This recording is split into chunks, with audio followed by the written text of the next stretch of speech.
Sajid Malik consultancy, जिनका अब लाहौर में भी ऑफिस खुल गया। इनका दावा है कि आप दुनिया में जहां भी जाना चाहेंगे 100 दिनों के अंदर ये आपको पहुंचाएंगे। वर्क वीजा तो हम आपको 7 डेज से लेके 100 डेज में लेके दे सकते हैं, क्योंकि स्टडी वीजा के अंदर बहुत अपॉर्चुनिटीज हैं। जब आप हमारे ऑफिस आ जाएंगे ना, तो आपको टीम पूरा डिस्क्राइब करे, जो भी चाहेगा उसको इंशाल्लाह भेज देंगे और बड़े मुनासिब पैसों में। अस्सलाम वालेकुम, आप देख रहे हैं उर्दू पॉइंट। मेरा नाम दानिश हुसैन। आज हम आपको लेकर आए हैं साजिद मलिक कंसल्टेंसी, जिनका रिसेंटली लाहौर में भी ऑफिस खुला है, इस्लामाबाद और दुबई के बाद। और इनका ये दावा है कि हर गरीब का बच्चा जो बैरून मुल्क जाना चाहता है अपने बेहतर मुस्तकबिल के लिए, उन्हें हम भेजेंगे कम पैसों में और कम वक्त में। बल्कि ये भी क्लेम किया है कि 7 से लेकर 100 दिन के अंदर अंदर पूरी दुनिया में जहाँ भी चाहेंगे आपको वहाँ का वर्क वीज़ा या स्टडी वीज़ा मिलेगा।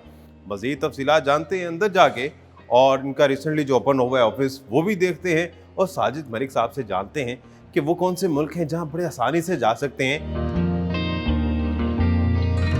अस्सलाम वालेकुम। अस्सलाम वालेकुम दानिश साहब, आपका बहुत बहुत शुक्रिया जनाब, आप उर्दू पॉइंट की तरफ से आए। आज आपके साथ बैठना है और ये चाहेंगे हम कि जितने लोग आज वीडियोस देख रहे हैं ना, जी, वो सबके वीज़े लग जाएंगे इंशाल्लाह ताला कोशिश करेंगे हम अपनी तरफ से 99%।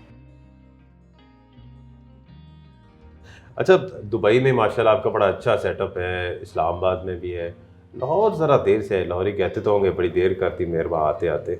अनाउंसमेंट तो काफ़ी अर्से की थी, लेकिन वालिद साहब की तरफ से इजाज़त नहीं थी। अच्छा। उन्होंने कहा जो रिस्क हमारे पास चल के आने हैं वो इस्लामाबाद भी आएगा। ठीक है, तो मैंने फिर उनको कन्विंस किया काफ़ी अर्सा। मैंने समाजती कर सकते हैं और क्या कर सकते हैं, रिक्वेस्ट करके कि लोग तंग हो रहे हैं। सबसे ज़्यादा हमारा क्लाइंट है पंजाब का ना। अच्छा।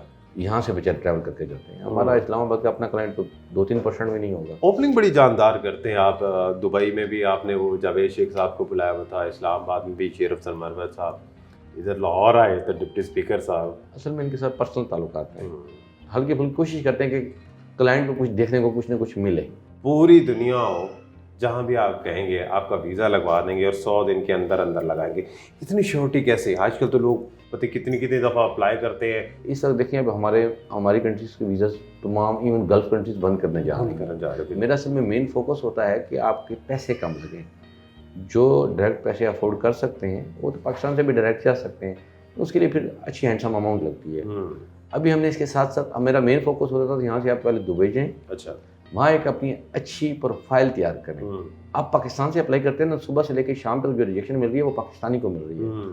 आप जब दुबई से जाके, कतर से जाके, बहरीन से जाके, सऊदी से जाके अप्लाई करेंगे, मल्टीपल कंट्रीज के लोग वहाँ से अप्लाई कर रहे होते हैं, उनमें हमारे भी बेचारे गरीब निकल जाते हैं। फिर वहाँ अपनी थोड़ी प्रोफाइल को थोड़ा अच्छा मैनिपुलेट करना पड़ता है, अच्छा बनाना पड़ता है, तब निकलते हैं। अगर सेम प्रोफाइल लेबर की हो और वहाँ जाके अप्लाई करें तब कोई फायदा नहीं है। अब जो देखने वाले जो लोग जाना चाहते हैं बाहर, तो उनको आप क्या रिकमेंड करते हैं कि वाया दुबई या वाया किसी गल्फ कंट्री आप वहाँ पहले वहाँ की रेजिडेंस लें और उसके बाद आगे मूव ऑन करें? जो लोग बाहर हैं ना, उनके रिलेटिव्स इधर आके मुझे मिले, ठीक हो गया। और कोशिश करें फ़ोन के ऊपर तंग ना करें।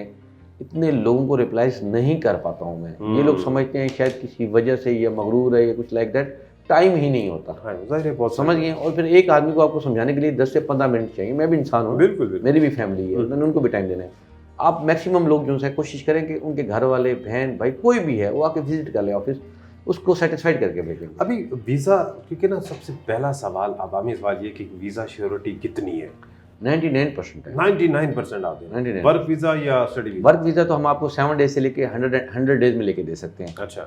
4 कंट्रीज़ के अलावा, फ्रांस, स्वीडन, डेनमार्क, नॉर्वे, ये चारों गुस्ताख रसूल हैं। इसके अलावा आप जिस किसी का भी करें, पूरी दुनिया इंशाल्लाह ताला। जहाँ का आप कहेंगे कि जो आपके पास कस्टमर आते, क्लाइंट आता है, कहते हैं मैंने इस कंट्री में जाना है, ग्लोब घुमा के दिखाता है स्पेसिफिकली। लेकिन हम कोशिश ये करते हैं कि आपको वहाँ भेजिए जहाँ आपका कोई करियर, आपका फ्यूचर बन जाए। ठीक है, मैं दुनिया घूम चुका हूँ। ठीक है, यहाँ लोग जो बेचारे कर रहे हैं वो कभी बाहर गए नहीं हैं। मैं अब 16-17 साल से बाहर हो गई हूँ। लंदन के अंदर बिजनेस, आयरलैंड के अंदर बिजनेस, दुबई के अंदर बिजनेस, ठीक है, पाकिस्तान के अंदर अभी छोटा मोटा सेटअप शुरू किया है। तो अभी मैं स्टडी वीज़ा की तरफ लेके आ रहा हूँ। अभी मेरा जो मेन फोकस होगा ना अब नेक्स्ट, वो स्टडी वीज़ा भी होगा, क्योंकि स्टडी वीज़ा के अंदर बहुत अपॉर्चुनिटीज़ हैं। आपकी रिकमेंडेशन है स्टडी वीज़ा? अब मेरा फोकस पहले टोटली मेरा 99% फोकस मेरा वर्क परमिट पे था और चीपेस्ट वीज़ा पे था। यहाँ से बाहर ले जाना और वहाँ से आगे अप्लाई करना। अब हमने कुछ चेंजिंग की है। एक तो कुछ रेट्स भी आप किए हैं हमने अपने। रेट्स क्यों बाहर से? अब देखें, ऑफिस से ज़्यादा बढ़ेंगे तो खर्चे भी तो ज़्यादा होंगे। लोगों को भी ये चीज़ें समझनी पड़ेंगी। लेकिन हम औरों की तरह नहीं हैं। और दूसरी बात ये कि हम लोग फुल रिफंड पॉलिसी पे खेल रहे थे पहले। ये बड़ी ज़बरदस्त चीज़ है फुल रिफंड पॉलिसी, क्योंकि अक्सर जगह अप्लाई करते हैं, अगर रिजेक्ट हो जाता है तो आपको एक पैनी नहीं मिलती, लेकिन आप जो है उसका पहले तो फुल रिफंड था, अब क्या कर रहे हैं? एग्रीमेंट भी ऐसे ही करते थे ना, फुल रिफंड पॉलिसी। अब जरा ये कि थोड़ा सा जो एक्सपेंस होंगे ना एम्बेसीज के वो उनको बेयर करने पड़ेंगे। 95% more than 95% will be refund. जी जी जी जी, वही तो वो बड़े बहुत कम चार्जेस होते हैं ना, 500 से लेके 1000 यूरो तक या पाउंड तक या डॉलर तक, वो तो बहुत कम चार्ज, इससे भी कम होते हैं। तो इसका मतलब है कि जो सोच रहा है वो एक दफ़ा अप्लाई कर दे, अल्लाह तवक्कल करे। लेकिन वो डिपेंड करते हैं ना हम किसको ओके करते हैं ना, ऐसे थोड़ी कोई भी आएगा आके कह देगा मैंने अप्लाई करना है तो हम अप्लाई कर देंगे, ऐसा नहीं होता। प्रोफाइल देखते हैं, प्रोफाइल देखते हैं, प्रोफाइल लाजमी। क्यों? जब एक क्लाइंट रिजेक्ट होगा वो ये नहीं बताएगा कि उसके अंदर कोई प्रॉब्लम थी, वो जाके 100 लोगों को हमारे बारे में बोलेगा यार मैंने उनसे अप्लाई करवाया था। बात समझ गई? वो ये नहीं बताएगा कि मेरे अंदर मेरी तरफ से कोई प्रॉब्लम थी, मैं इंटरव्यू में रह गया। तो जैसे कुछ कंट्रीज ऐसे हैं जो लिथुआनिया हो गया या कुछ ऐसे कंट्री जिनकी एम्बेसी पाकिस्तान में नहीं है, यहाँ लिथुआनिया की नहीं है, इसके लिए अजरबैजान आपको वहाँ भेजते हैं, टर्की जाना पड़ता है, अबू धाबी से लगती है, यूएई से। ये जब आप हमारे ऑफिस आ जाएंगे ना तो आपको टीम पूरा डिस्क्राइब करेगी, इनकार किसी को नहीं, भेज देंगे सबको, जो भी चाहेगा उसको इंशाल्लाह भेज देंगे, और बड़े मुनासिब पैसों में। कितना कोई एक एस्टिमेट लगा दे एक कंट्रीज का, चले अपना आजकल हर कोई जाना चाहता है, कनाडा का लगा लें, शेंजन कंट्रीज का लगा लें। देखिए कोई भी वीज़ा ना 40-45 लाख से ऊपर नहीं है, ऊपर नहीं है वर्क वीज़ा। जी वर्क वीज़ा, ठीक है। जो 40-45 में मैं बोल रहा हूँ बहुत टॉप कंट्रीज़ के वीज़ा की बात कर रहा हूँ। अब आ जाते हैं दूसरी तरफ स्टडी पे का जो खर्चा होता है वो 25 से 50 लाख के दरमियान है, 45 lakh, depend on your course, depend on your fees. तो मैं खुद जब फर्स्ट टाइम गया था लंदन तो मैं खुद स्टडी वीज़ा पे गया था। तो जो चीज़ें यहाँ होती हैं और ग्राउंड रियलिटी ज़रा डिफरेंट होती है। आपके पास कितने पैसे लेकर आए तो आप भेज देंगे स्टडी वीज़े पे भाई? इसमें स्टूडेंट फीस खुद पे करता है, खुद पे। हम लोग कुछ ऐसी चीज़ें जो खुद लायबिलिटीज नहीं लेते हैं, डायरेक्ट क्लाइंट के सर डाल देते हैं। क्यों?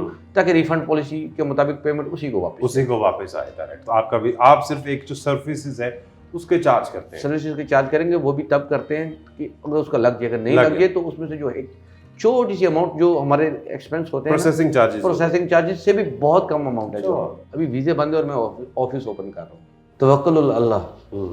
अगर कुछ चीज़ें होती हैं देखे हुए सौदे, कुछ सौदे होते हैं बगैर देखे हुए। पढ़े भी सही और आगे अच्छा एक करियर भी बनाएं अपना। तो इसके लिए मिनिमम रिक्वायरमेंट क्या है कि कम से कम कितनी तालीम होनी चाहिए? और कई लोग ऐसे हैं जो तालीम छोड़ चुके हैं, तो कितना जो गैप है वो वैलिड है, उसको किया जा सकता है गैप ईयर?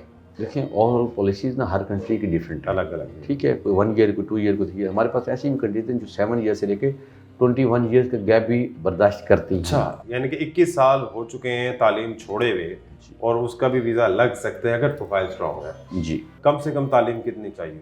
एफ तो वो लेबर वीज़े पे जा सकते हैं? हाँ, वो तो मैट्रिक वाला भी जा सकते हैं। और अमेरिकन वीज़ा उसको भी डील करें, अमेरिका और कनाडा जी। कंसल्टेंसी के नाम पर सब नहीं, कई लोग ऐसे हैं जो कहते हैं कि नहीं हमारे साथ सेटिस्फाइड नहीं होते, या यूँ कह लीजिए। बिल्कुल ठीक है। आप ये मेरे काम में ना मैं पहले समझता 95% करप्ट हैं, इसमें 99% ही फ्रॉड है। मेरे पास जितने भी क्लाइंट्स आते हैं ना, वो कोई 2 दफ़ा डसा हुआ है, कोई 3 दफ़ा बेचारा उसका काम हो चुका है, और वो ये कहते हैं सर हमारा पासपोर्ट भी लेके चला गया एजेंट फरार हो गया। अच्छा। मैंने ना अपनी वीडियोस के अंदर अपनी 3 नस्लें शो की हुई हैं, अपनी जान से प्यारे पापा और अपनी जान से प्यारा बेटा। हम रजिस्टर्ड हैं दुबई में भी, यहाँ पे भी। क्या विजन है समझ नहीं आ रहा, ज़रा देखने वालों को भी समझाएं। जैसे आपने खुद कहा कि लोग जा रहे हैं भाई, मैं वापस आ रहा हूँ, वीज़ास बंद हैं, मैं ऑफिस ओपन कर रहा हूँ। मेरी कोशिश है कि किसी के बच्चे का लुकवा मैं ना खींचूँ, उसके लिए नवाला बनने वाला हाथ बनूँ। कम से कम कितने पैसे चाहिए असल में मैं एक बच्चे को कि जब वो चला जाए भाई? गल्फ के अंदर ना मैं वर्क परमिट डील नहीं करता, मैं फ्रीलांस को डील करता हूँ। तो उसमें कोई हेडिंग नहीं होती, कोई टेंशन नहीं होती, कोई बाउंड्रीज नहीं है, आपका पासपोर्ट कंपनी नहीं रखती। उस पर तो बहुत कम पैसे लगते हैं, लोगों का 1.5-2 लाख रुपए लगता है और बच्चे बाहर चले जाते हैं। और इतना वो महीने का कमाते हैं वहाँ पे।